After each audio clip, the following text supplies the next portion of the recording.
Ukrainian special forces are crushing the enemy. A brilliant operation in the south. Footage of the destruction is already on air. Drones in Minsk. Lukashenko is in a panic. Who is terrorizing the Batka? Russia is on fire. Planes are accidentally dropping bombs on their own land. The GUR special forces are breaking through the front. Fiery details. Watch right now. The occupiers have been taken out again. The armed forces of Ukraine carried out a successful operation in the Black Sea. GUR special forces landed on the Tendrov Spit and eliminated the positions of Russian soldiers.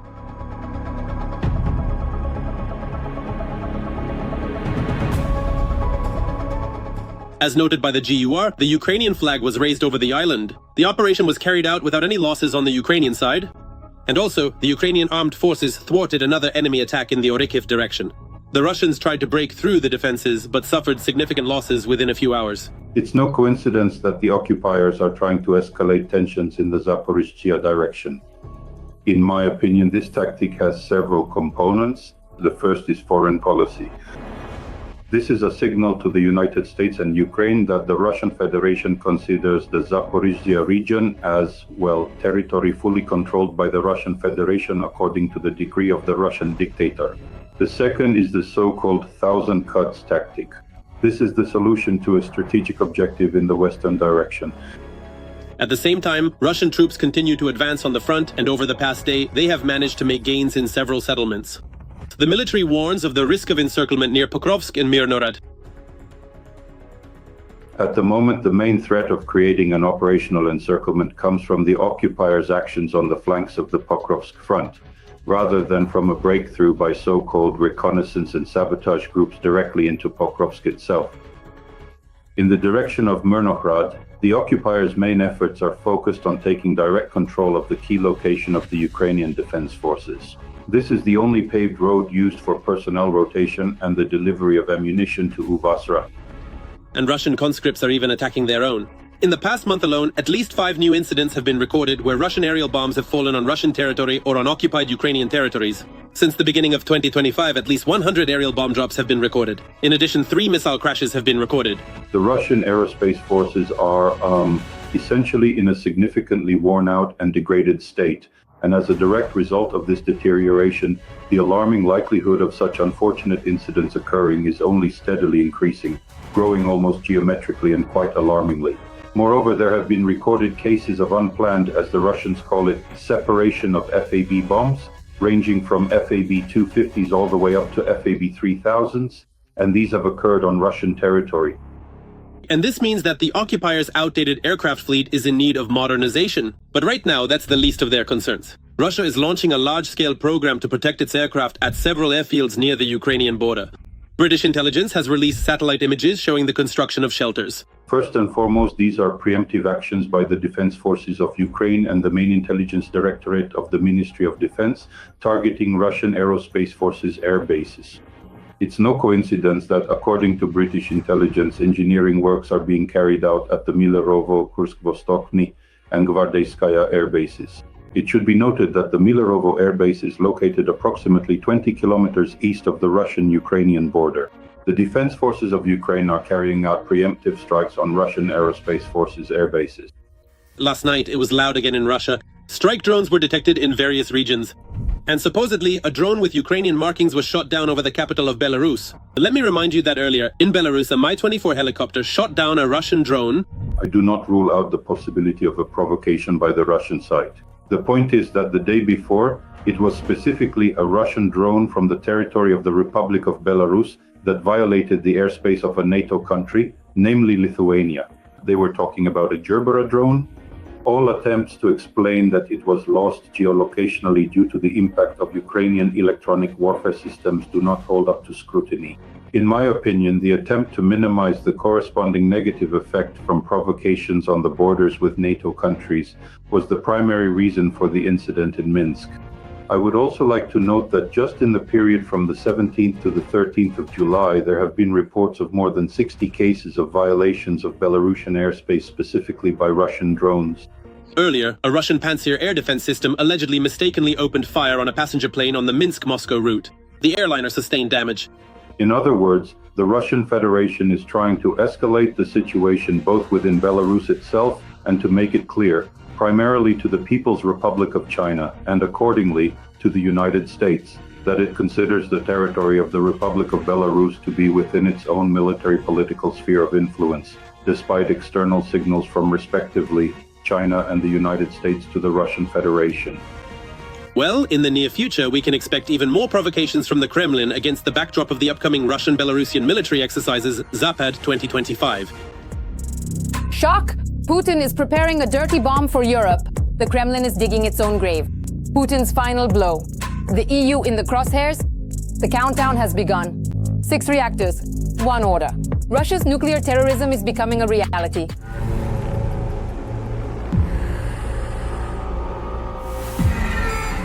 Putin may decide to blow up the ZNPP and is preparing sabotage operations nuclear facilities NATO countries. This was reported by Forbes. These are very dangerous terrorist attacks. One can only imagine what would happen if we responded in kind. What would happen to this entire part of Europe? If the Russian dictator is defeated in the war, he could mine each of the 6 reactors at the plant and remotely detonate these devices, creating clouds of radioactive fallout that would quickly spread across all of Europe, but could also drift toward Russia itself. The Russian Federation is already a nuclear terrorist state as it is. That's the point. The detonation, the deliberate detonation of a nuclear facility, the largest nuclear power plant in Europe, could mean, well, the actual collapse of the Putin regime. Because essentially this could be regarded as a declaration of war not only against Europe, not only against the collective West, not only against the United States, but in fact against the entire world. Because once again, you're right. Where would the cloud from such an explosion at the largest nuclear facility on the European continent go? It's simply impossible to calculate these risks. The IAEA is constantly concerned about the risk of catastrophe. But as is well known, international law means nothing to Russia. I was worried, I am still worried, and I will continue to be worried about the situation at the nuclear power plant until things stabilize and become more predictable. Obviously, the physical integrity of the plant has been breached several times, whether accidentally or deliberately. I have to say that, well, to put it mildly, our relationship with the IAEA is far from cloudless. And of course, we often see among a number of IAEA documents what you might call double standards. On the other hand, active hostilities continue, and the Russians themselves are actively spreading stories that Ukraine is allegedly shelling the Zaporizhzhia nuclear power plant every day. And if an accident happens, it definitely won't be the Russians' fault. One of the specific locations of these essential spray pools was unfortunately hit by a devastating HIMARS strike, and consequently we had to carefully take it out for extensive repairs and diligently work to fully restore its complete functionality. The Zaporizhzhia plant was literally on the brink of disaster when the armed forces of Ukraine shelled it on August 11th, and the fire seriously damaged one of the 2 cooling towers of the power plant. This is a serious situation. The West looked at it absolutely carelessly. Whether someone likes that the plant is under Russian control or not is another matter, and it has nothing to do with the threats to the nuclear and physical safety of the Zaporizhzhia nuclear power plant.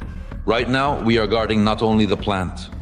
At this moment, we are protecting not only our own interests, the interests of the residents of Donbas and Novorossiya. We are now protecting all of them, all of Europe, and you could say the whole world. Because if this accident were to happen, God forbid, it would affect the whole world. Russia considers the Zaporizhzhia nuclear power plant its own and is preparing to launch and integrate it into the Russian power grid.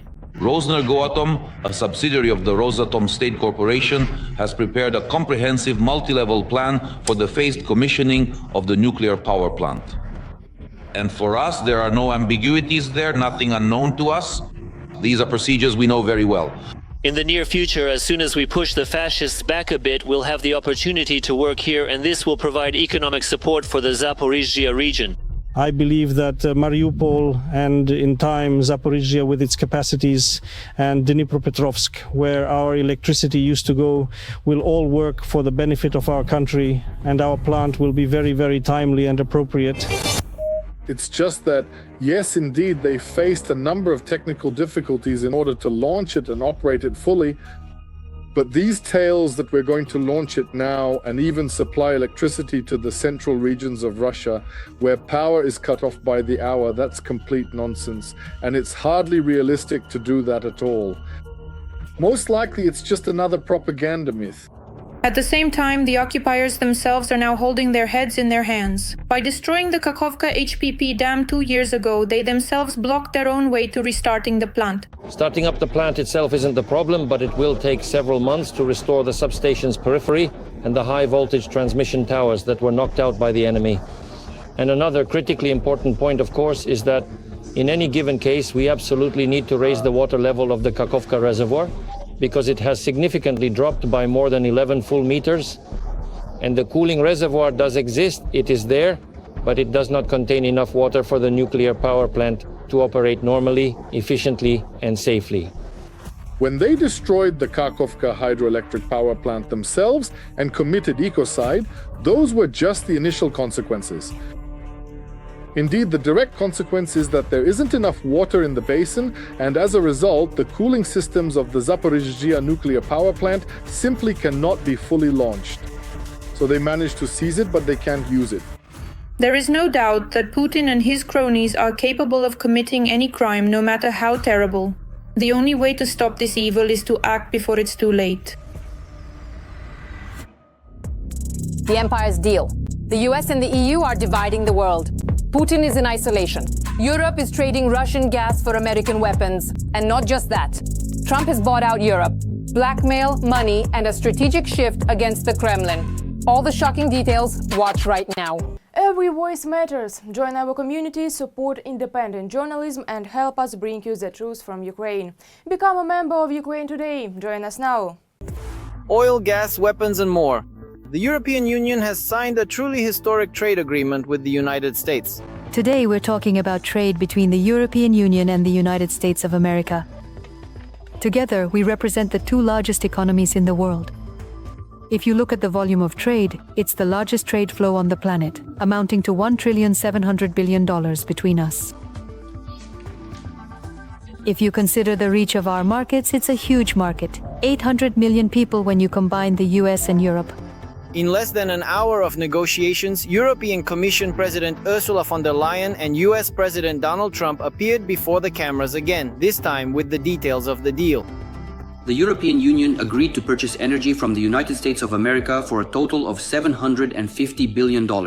They also agreed to invest an additional $600 billion in the United States on top of existing investments. By energy, they primarily mean replacing Russian energy resources with American ones. Kremlin gas and oil, which the EU had planned to completely phase out only in 6 months, are already being replaced today. Incidentally, besides Russia, this also additionally affects those countries within the EU that have traditionally held a pro-Russian stance. Slovakia, Hungary, and other EU countries that buy traditional resources from Russia are now essentially being forced to choose. Either you buy from Russia or you buy from the United States. In other words, either Putin or Trump. If you choose to buy from Russia, meaning Putin, you can no longer call yourself a political friend of the United States, meaning Trump, which Viktor Orban used to do all the time. So it's really time to decide, are they with the US or with Russia in this context? And here again, this could be a significant basis for pushing Russia out of the energy market. However, besides petroleum products, the agreement also addresses another crucial issue, the sale of weapons to Europe. In addition, they agreed to purchase a huge amount of military equipment. We don't know the exact amount yet, but we're talking about large-scale deliveries. First and foremost, this obviously refers to Patriot air defense systems and their missiles, something that simply isn't produced in Europe. However, analysts believe that if Moscow does not change its stance, the sale of offensive weapons, including long-range systems, cannot be ruled out. Hundreds of billions worth of weapons for us. Plus, if Europe signs agreements to buy weapons from the States for hundreds of billions, why not? Well, let them buy. If they get stronger, so do we. These weapons will either go to us or will defend Europe and us as well. That's a plus.